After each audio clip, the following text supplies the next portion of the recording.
nag-iisip ka ng negosyo pero hindi mo alam ang para sa'yo?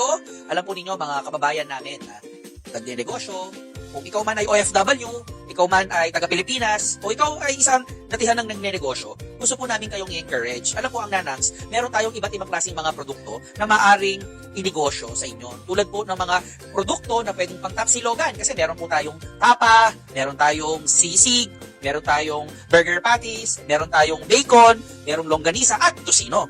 Kung gusto niyo naman po ng negosyo na mabilisan, pwede po tayong magbenta ng mga sizzling. Meron po tayong sisig. Ayan, meron din tayong hotdog na pang sizzling hotdog. Pwede rin po kayong magbenta ng iba't ibang mga produkto pa na meron ng Nanangs para pang sizzling. Pero alam po ninyo, ang pinakapatok na negosyo na amin pong sinusuplayan ngayon ay ang barbecue business or ihawan.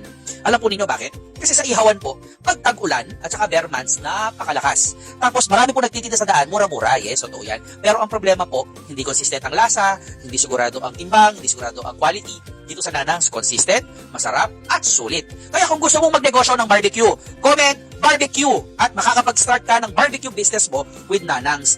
Ang sabihin nyo lang po ay comment barbecue at kami ay magsisend sa inyo ng best price para sa mga nais mag-ihawan.